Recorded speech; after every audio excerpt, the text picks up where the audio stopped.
Montague's bound as well as I, in penalty alike.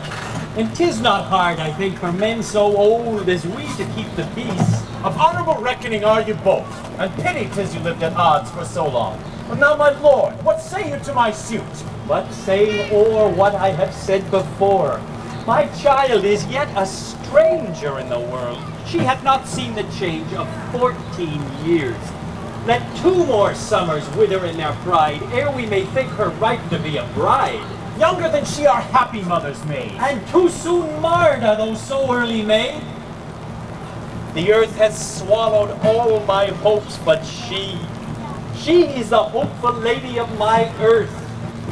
But woo her, gentle Paris, get her heart. My will to her consent is but a part, and she agreed within her scope of choice lies my consent and fair according voice. Come, this night I hold an old accustomed feast, whereto I've invited many a guest such as I love, and you among the store, come, go with me. Go, Sirrah, trudge about through fair Verona, find those persons out whose names are written here, and to them say, my house and welcome on their pleasure stay.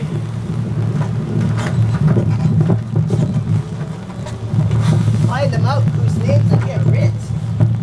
I am sent to find them out whose names are here writ.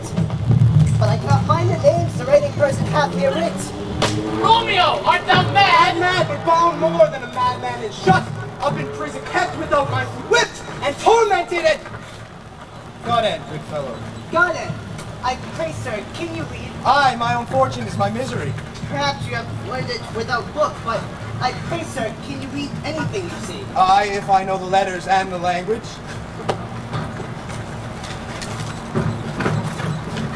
Senor Martino and his wife and daughters, County Anselmo and his beauteous sisters, the lady widow of Vitruvio, Senor Placentio and his lovely nieces, mine rich uncle Capulet and his wife and daughters, my fair niece,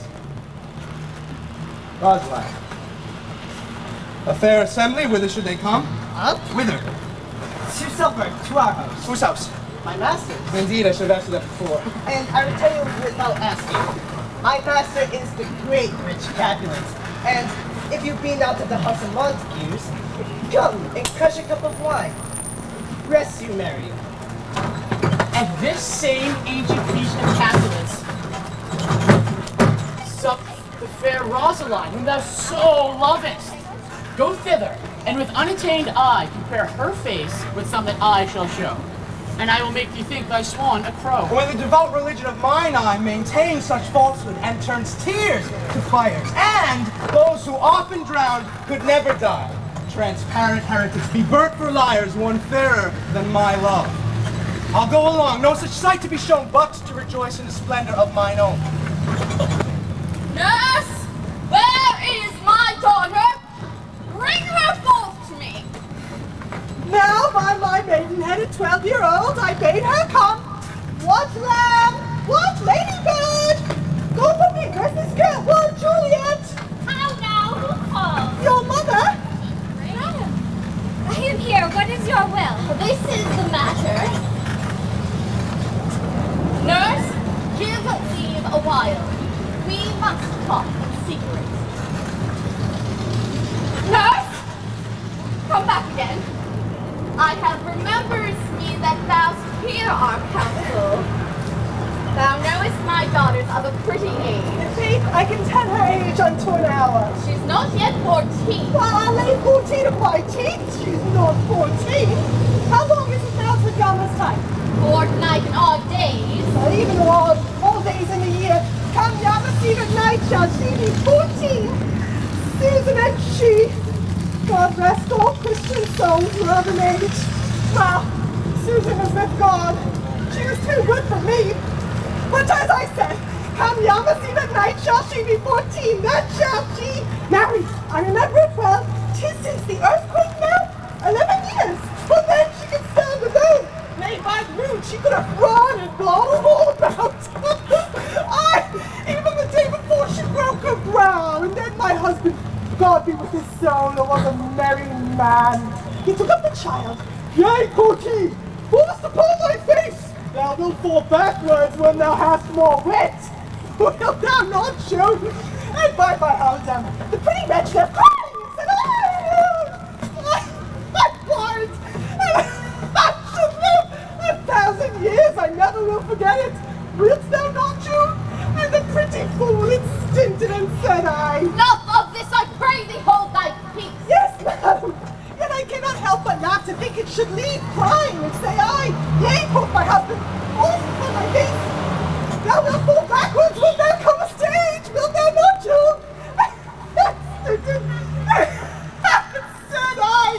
And stitch thou too, I pray thee, nurse, say I. Peace, I have done. God mark thee to his grace. Thou wast the prettiest babe that e'er I nursed, and I should live to see thee married once I have my wish. Marry. That marry is the very theme I came to talk of. Tell me, daughter Juliet, how stands your disposition to be married? It is an honor I dream not of. An honor? Well, why not I thine only nurse? I would say thou hast sucked wisdom from my teeth. Think of marriage now. Younger than you, here in Verona, ladies of esteem are made already mothers. By my count, I was your mother much upon these years, but you are now a maid. Thus then in Greece, the valiant Paris seeks you for his love. A man, lady, such a man as all the world. Why, he's a man of worth. The Roman summer hath not such a flower. Nay, he's a flower, in faith, the very flower. What say you? Can you love the gentleman?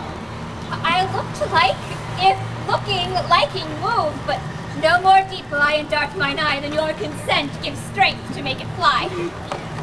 Madam, the guests are come, supper served up. You called, my young lady asked for the nurse curse in the pantry and everything in extremity. I must hence to wait. I beseech you, follow straight. We follow thee. Juliet, the county states. Go, girl, seek happy nights to happy dates.